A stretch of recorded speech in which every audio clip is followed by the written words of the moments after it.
That's a lot of grafts. You're looking at probably at least another 1,000 if you just did into the frontal area. Probably you did a transplant of maybe.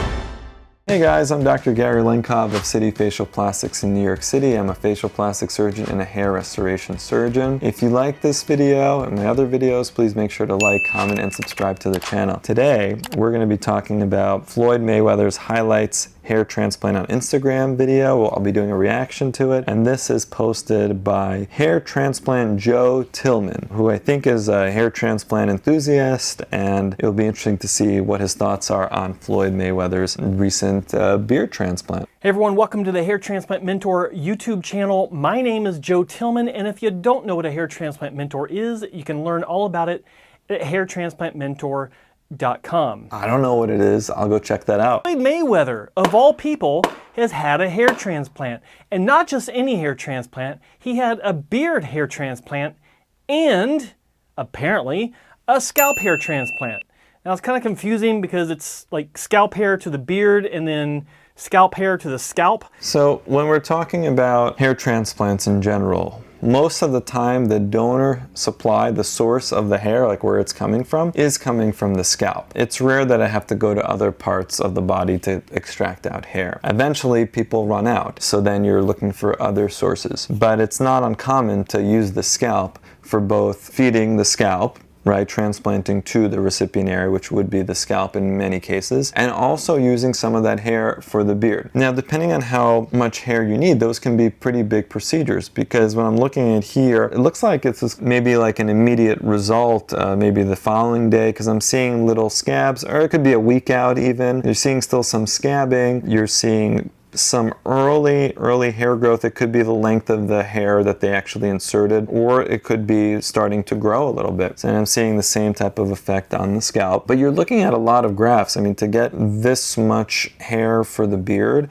could easily take up like 1,400, probably closer to 1,800 grafts. And then depending, I can't see the full head, depending on how much hair he needed here, you're looking at probably at least another 1,000 if he just did into the frontal area. So that's a lot of grafts. I mean, probably he did a transplant of maybe 2,000, maybe 2,200, up to maybe 2,600 grafts, which I'm sure money is not an issue for him. Money add them multiply. But you know, you do have a limited supply, and you don't want to overexhaust that supply, because then it starts to look bald at your donor area. But all those hairs likely came from the back of the head. You can also take from the beard lower down, like in the neck area, and then sometimes for guys I'm taking from the chest and the back as well. Yeah, I woke up this morning and I saw on, I think it was on Reddit, Floyd Mayweather had a hair transplant. And this is kind of significant, at least in the fact that he's bringing some light onto the subject that a lot of people just don't know about. Yeah, I think that is good that you have a celebrity, an athlete that's actually talking about, you know, what they do in terms of like hair and also,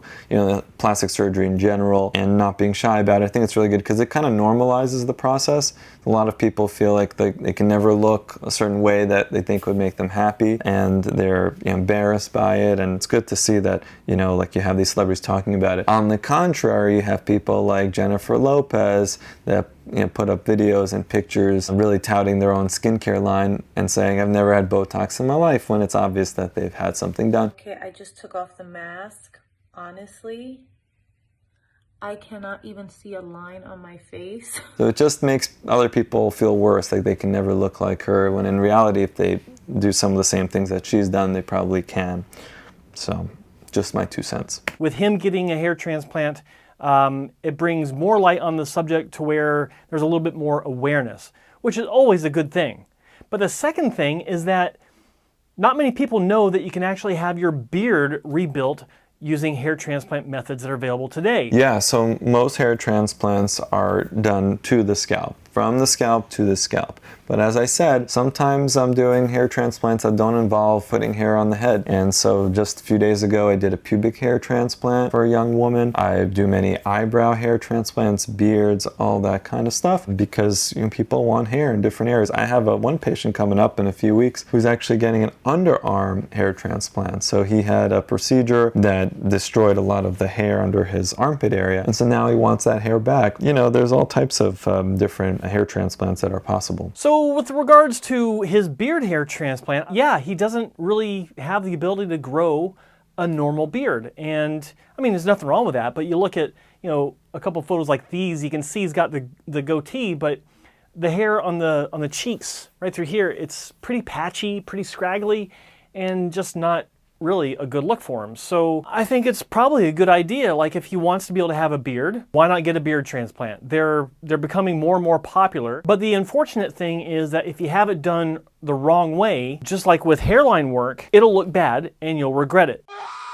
Now, here's something that's actually playing in his favor. Black hair, or African hair, is way curlier than Caucasian hair and the typical Caucasian white hair. So it's actually easier to get a good result. I'll see what else he has to say, but just a comment on that. From a technical standpoint, as the surgeon, I can tell you that the curl that you see on the outside is oftentimes also on the inside underneath the skin surface. And so when you're extracting it, let's say with the FUE method, oftentimes it's a little bit difficult to get that angle right, and so your transection rate is usually higher, or you have to go up on your punch size. So from a technical standpoint, it's more difficult. From the standpoint of creating a look of more density, because you have more of a curl, then yes, you have some advantages there. That type of hair tends to be thicker and also curlier, and that does help with like the final appearance, but that's assuming you do a good job with extracting the hair in the first place. And there's two reasons for that. If we're talking about beards, you don't need to worry so much about angle and direction like you do with straighter hair, because there is no single direction or angle for all the hair to kind of flow into. It's curly, so the angle and direction really isn't important. It's still helpful when you're at the beard, even for African American hair, to angle it closer to the surface of the actual skin of the face. And so I would still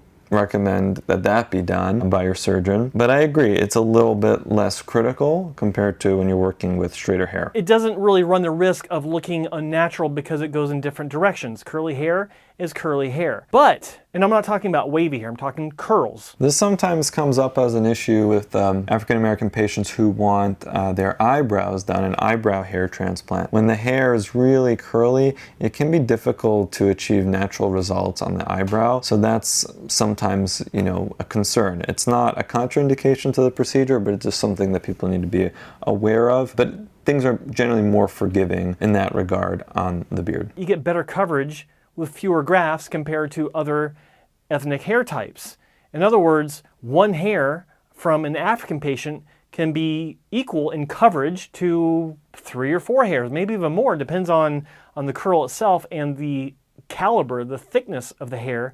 But you basically get more mileage with fewer grafts with African hair. I agree with that. And so potentially going back to what I said initially with the graft count estimate for what Floyd had, maybe he had even fewer hairs, but I can see all those little marks, all the crust that he has, and it still looks like he had a pretty hefty procedure. So yeah, I think it's probably going to turn out to be a good result for him, except for one thing, and that's where, if you look in this photo here, this is the photo that set everyone into a spin, but the part that I think looks unnatural is right here under his lower lip. It goes too high. You don't really see this kind of distribution of hair on most men. There might be a few exceptions to the rule. So I would say, we'll post some pictures up here in front of me. I would say that in some ways it's like an ethnic difference. I think in Caucasian men, you don't see the hair in the kind of goatee area coming up that close to the lower lip, vermilion border. But in certain other ethnicities, including African American, you do sometimes see that. And so that's just an ethnic variant when it comes to the hair pattern. So I don't think that that's an error what he had done. So. But most men don't grow hair above the crease that's right here below the lower lip. You can see on my own, like I got no problems with my beard. Like, it is full. Like, I've had doctors like staring at my beard because they're just dreaming about how many grafts they could get for me. So I got no problems with that. But if you look, it's like right here, there's this line that everyone has below their lower lip.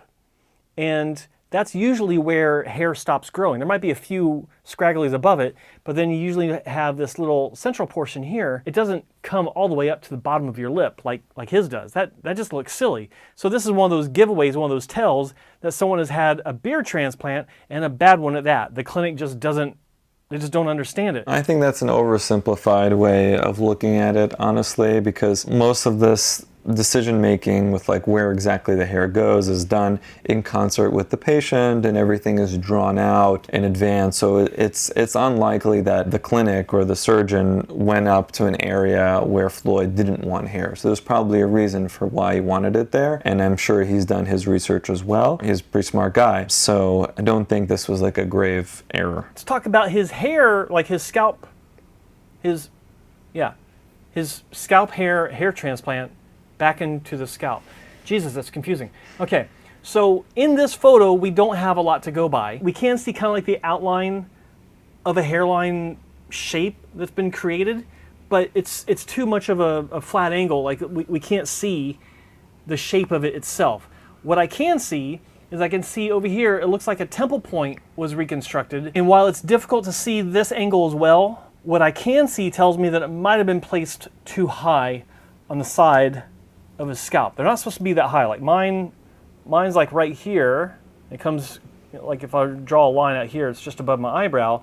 I think his is higher up here, which isn't a natural look. With that temporal extension that Joe is talking about, again, there's a lot of variability there, and from this angle of Floyd's hair, I'm not really seeing that as a major detriment to his overall look. If anything, he has more of an anterior projection than Joe does. His is fairly flat, which is fine. Again, I don't really see any mistakes that were made. I'm sure he went to a good clinic and had it done the right way. And so overall, we'd have to see, yeah, different perspectives, different views. It looks like, you know, things overall are fine. And I'm sure he'll grow that hair and most likely be happy. All we can do is monitor and wait and see.